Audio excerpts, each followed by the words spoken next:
자, 36번 학습지는요, 우리가 앞에서 화석연료를 많이 사용한다라고 했습니다. 그런데 이 화석연료는 지속가능한 대체 에너지, 즉 신소재 에너지로 바꾸거나 아니면 이왕 쓰는 거 효율을 좀 좋게 해야 된다라는 거예요. 그래야지만 전반적으로 에너지 소비량이 줄게 되고, 그래야 적은 양의 석탄 연료를, 석유 연료를 쓰게 된다는 뜻이거든요. 이 연료 사용 과정에서 그냥 버려지는 열에너지가 있어요.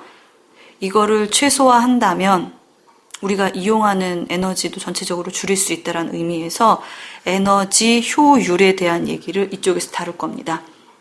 지구의 환경 변화들이 지구 온난화로 인해 인간 생활에까지 영향을 끼치기 때문에 다 최소화할 수 있는 방법이 무엇이냐라는 거예요. 화석연료를 안 쓸 수는 없고 쓰기는 쓰되 효율적으로 쓸 수 있는 방안이 무엇인지 하는 겁니다. 자, 우선 첫 번째 나온 게 여기서 열에너지, 신재생 에너지 하는 그 에너지에 대한 정의예요. 도대체 에너지라는 것이 무엇이냐라는 건데요. 에너지는 일을 할 수 있는 능력입니다. 일을 할 수 있는 능력. 단위는 중학교 때 배웠어요. 제가 단위는 대가로로 쓴다고 했습니다. 대문자, 제자. 읽을 때는 줄이라고 읽어요. 줄은 과학자 이름이에요. 그러니까 에너지를 갖고 있네 라는 건 일을 할 수 있다는 뜻인 거예요. 그럼 저 물체가 일을 했네. 저 물체는 에너지를 갖고 있구나 라는 겁니다. 이때 우리 주변에서 많이 쓰고 있는 에너지의 종류는 다음과 같습니다. 자, 쉽게 찾을 수 있으니까 한번 정답 적어보세요.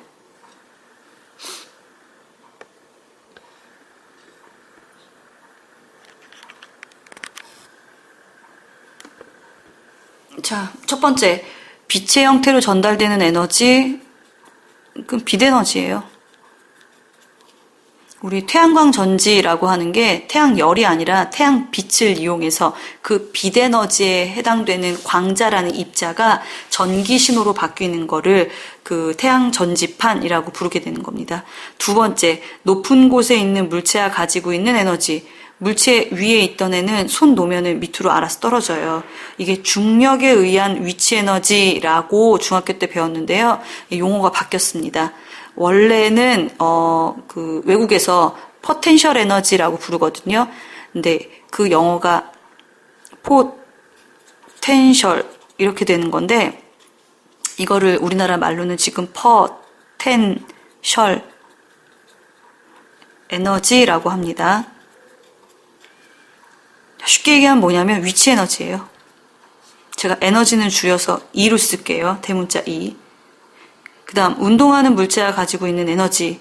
날아가던 공이 유리창을 깨트릴 수 있는 거. 그것도 얘가 에너지를 갖고 있기 때문이거든요. 그럼 운동 에너지 라고 합니다. 근데 중학교 때 뭘 배웠었냐면요. 위치 에너지하고 운동 에너지하고 합쳐서 뭐라고 배웠죠? 이거 두 개를 더하면 역학적 에너지라고 불렀어요. 그래서 역학적 에너지 보존 법칙이라고 했습니다. 롤러코스터 같은 것들은 쭉 맨 처음에 위로 올라간 이 위치 에너지가 아래로 내려오면서 운동 에너지로 바뀌면서 그 에너지만큼 빠르게 가속되는, 그래서 스피드를 즐길 수 있는 놀이기구다라고 배웠을 거예요. 자, 그 다음 다섯 번째, 전기 제품의 전류가 흐를 때 사용되는 에너지는 전기 에너지. 좀 줄여서 제가 대문자 E로 쓸게요. 그 다음 물질이 갖고 있는 에너지예요. 물질이 갖고 있는 에너지, 화학 에너지.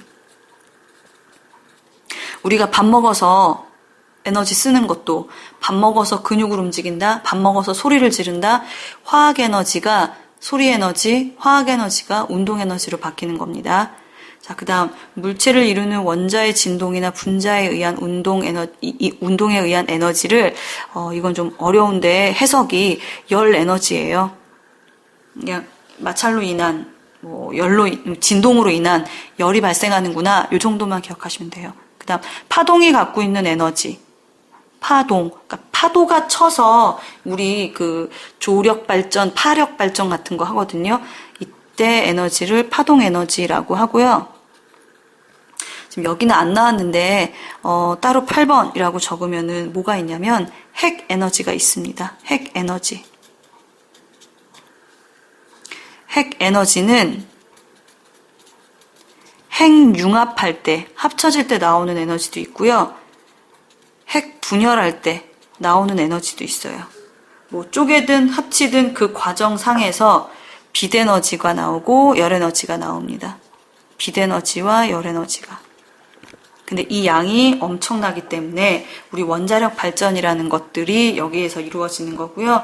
그 원자력 발전소에 있는 연료봉 같은 경우에는 한번 작동을 시작하면 이 열이 식지 않기 때문에 이걸 그 연료봉들을 다시 차가운 바닷물에다가 이렇게 담그는 그런 저장소가 따로 또 있습니다. 예전 일본 지진이 일어났을 때 그 폐 연료봉들이 지진으로 인해서 밖으로 다 유출되고 그래서 그 많은 물질들이 다 바다로 흘러갔습니다. 그래서 이제 그것 때문에 또한 생태계에 돌고 도는 시스템으로 다시 인간에까지 영향을 미칠 거예요. 이렇게 다양한 종류의 에너지는 가만히 있는 게 아니라요. 한 에너지에서 다른 에너지로 바뀌어요. 이렇게 모습을 바꾸는 거를 전환이라고 부르고요. 여기에 예로 휴대전화에서 이루어지는 것들이 어떤 식으로 에너지 전환이 이루어지냐라고 되어 있습니다. 한번 써보세요.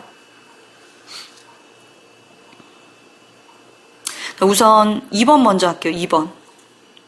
우리 휴대전화 배터리는 보통 리튬이온 배터리예요. 그럼 리튬이라는 물질이잖아요. 이 물질이 바로 화학에너지. 그래서 전기에너지로 바뀌는 겁니다. 배터리 사용해서 빛, 소리, 전화 다 되는 거잖아요. 이게 바로 화학에너지가 전기에너지. 근데 위에 있는 충전은 이거하고 반대예요. 뭐냐면 전기 220V 꽂아서 리튬이온 전지가 배터리가 사용할 수 있도록 만들어주는 거잖아요. 얘는 전기 에너지를 화학 에너지로 바꿔주는 거예요. 그러니까 배터리에 쓸 수 있는 에너지가 저장되는 거죠. 그 배터리를 전기 에너지로 다시 바꿔서 쓰는 겁니다. 그래서 뭘 쓰느냐? 음악을 듣는다던가 진동, 움직임이 있다던가 영상, 화면을 보는 거예요. 몽땅 다 전기 에너지가 소리 에너지로, 전기 에너지가 진동, 움직임, 운동 에너지로, 전기 에너지가 볼 수 있네요. 빛 에너지로. 결과적으로 핸드폰은 전기 에너지 이용하는 거다라는 겁니다. 자, 이런 에너지는 바뀌는 바뀌지만 총량은 항상 보존된다라고 해서 에너지 보존 법칙이에요. 갑자기 생기거나 갑자기 없어지는 일 없고요. 맨 처음에 그 양이 다른 형태로 변환되고 총량은 보존됩니다. 근데 문제는 뭐냐면은 에너지는 보존되는데요. 맨 처음에 사용했던 에너지에서 다른 에너지로 바뀔 때 다시 사용하기 어려운 열 에너지로 전환돼요. 쓸모가 없게 되는 거예요. 이 에너지가. 제일 대표적으로 뭐가 있냐면 자동차. 내가 기름을 넣어요. 이 에너지의 양이 100이라고 합시다. 근데 자동차의 주요 목적은 뭡니까? 달리는 거예요. 그럼 달리는데 쓰는 에너지 효율이 어느 정도냐? 25% 정도라고 일반적으로 교과서에 지금 나와 있는데요. 25% 정도 효율이 좋은 차는 진짜 꿈의 차예요. 꿈의 차. 자, 그럼 여하튼 달리는데 쓰는 게 25%라고 합시다. 그럼 75%는 그냥 다 버려지는 거예요. 뭘로 버려지느냐? 엔진이 돌아가면서 열이 발생해요. 그래서 차 시동 끄고 앞에 본네트라고 되는 부분 만져보면 엄청나게 뜨끈뜨끈하거든요. 엔진에서 운동하고 남은 그 열 에너지를 다시 쓸 수가 없어요. 열 에너지로 바뀌긴 했지만 또 공기 저항으로 마찰로 손실돼요. 또 타이어와 마찰 바닥으로 인해서 또 손실돼요. 그런 식으로 나가는 열 에너지가 75%예요. 그러니까 그 에너지를 다시 주워 담을 수가 없는 겁니다. 그래서 어떤 방법을 쓰느냐? 이 25%의 효율을 높이자라는 겁니다. 그래서 나온 단어가 여기에 에너지 효율이에요. 내가 100을 주면 최소한 50을 쓸 수 있을 정도로 만들면 좋지 않겠느냐라는 뜻입니다. 자, 뒤에 페이지에서 다시 한 번 더 할 텐데요. 에너지는 전환될 때 사용되기 어려운 열 에너지로 바뀌기 때문에 총량이 보존이 되더라도 우리가 효율적으로 쓸 수가 없게 돼서 에너지 효율을 높이는 제품들을 많이 생산해야 된다라는 겁니다. 그거의 대표적인 예가 누구냐면 하이브리드 자동차. 그러니까 기름 쓰다가 그 상황에서 다시 전기로 쓰는 거, 그걸로 이제 왔다 갔다 하는 거죠. 그래서 여기 보시면은 엔진, 이거는 네, 가솔린, 기름으로 가는 거고요. 배터리 전기 모터는 전기로 써요. 두 가지 같이 쓰는 게 지금 하이브리드 자동차라고 해서 운행 중에 버려지는 에너지를 전기 에너지로 쓰는 이런 장치도 있고요. 그 다음에 백열등, 예전에는 노란색 백열등을 많이 썼는데 이때 필라멘트에서 발생하는 열이 굉장히 높아요. 그래서 효율이 낮다 보니 효율이 높은 형광등이나 요즘에는 형광등도 안 쓰죠. LED 전등을 쓰고 있습니다. LED 등을 사용해서 효율성을 높이고 있어요. 그리고 요즘에 집을 지을 때는 냉난방이 잘 돼 있어서 굳이 에너지를 안 써도 되는 집들이 생깁니다. 이런 걸 에너지 제로하우스라고 하는데 단열을 잘해서 에어컨을 틀면 밖에 있는 열이 잘 안 들어오게 되고 난방을 틀면 안에 있는 열이 밖에 추위에 뺏기지 않아서 적당한 온도가 항상 유지되기 때문에 많은 냉난방을 안 써도 되는 그런 집이 있고요. 그리고 또 단열을 하더라도 에너지는 쓸 수 있거든요. 화석연료 대신에 석탄이나 석유 대신에 신재생 에너지를 쓴다라는 겁니다. 그 우리 천연가스라고 부르는 LNG는 말 그대로 천연, 자연에서 얻어지는 거고 LPG라고 부르는 거는요, 액화 석유가스예요.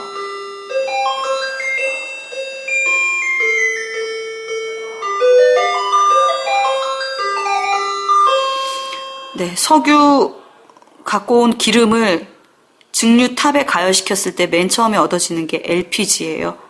그래서 가스 쓰면 될 거 아니에요. 가스도 화석연료에 해당되는 걸로 알고 계시면 되고요. 신재생 에너지라는 건 아니면 바람, 아니면 지열 이런 걸로 많이 이용하라는 겁니다. 그리고 에너지를 많이 절약을 해야 되는데 에너지 절약을 위해서 에너지 등급이라고 알 거예요. 소비 효율 등급.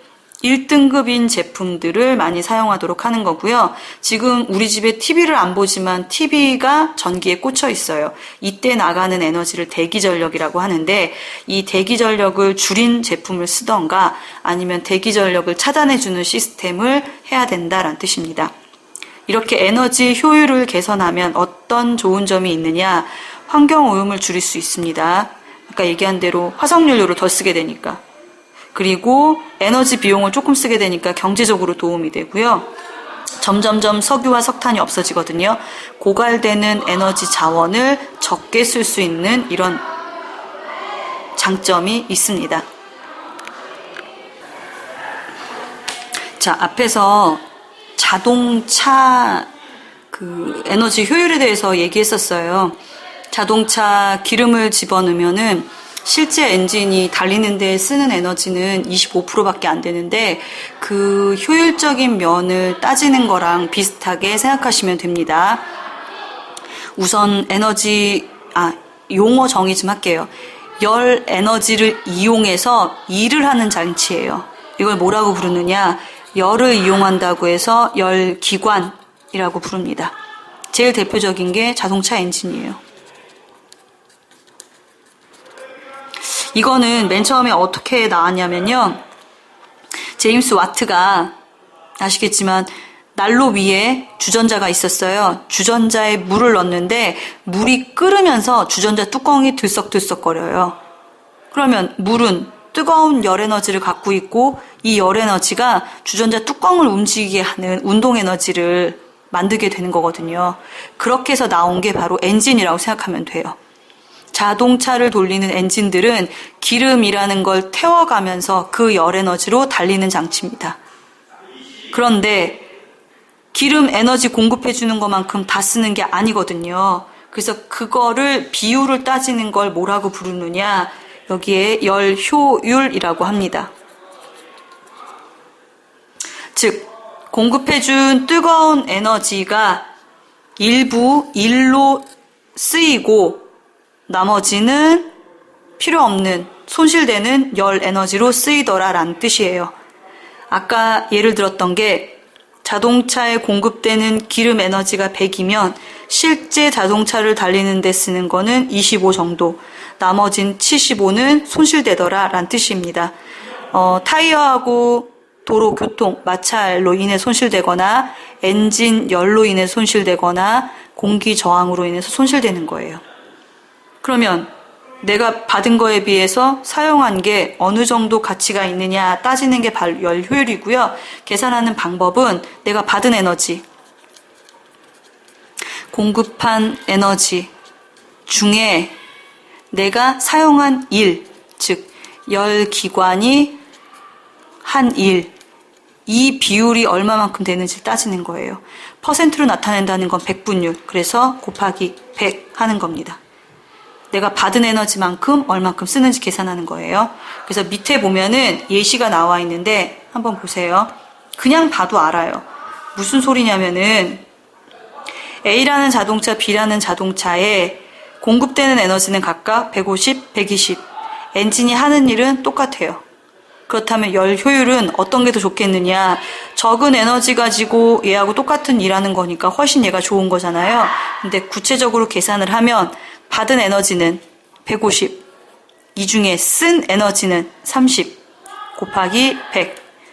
자, 오른쪽에 있는 B 자동차는요. 받은 에너지 120, 그 중에 쓴 일은 30 곱하기 100 이렇게 돼요.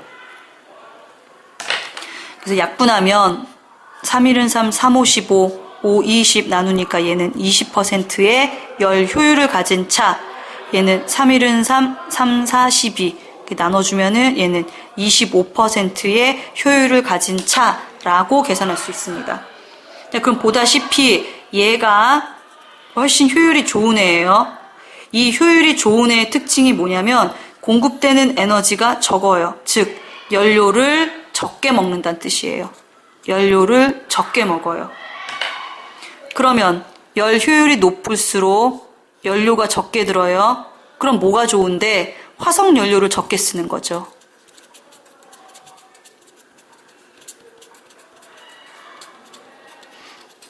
화석 연료를 적게 쓰면 무슨 일이 벌어져요? 이산화탄소 사용량이 줄어들 수 있는 거죠. 이산화탄소 사용량이 줄어들면은 지구 온난화를 예방할 수가 있다라는 뜻입니다. 그래서 열 효율이 좋은 엔진을 만드는 것도 중요한 거고요. 그리고 가급적이면 이산화탄소가 발생하는 대신 발생하지 않는 자동차를 쓰는 게 더 좋다라고 얘기할 수 있습니다.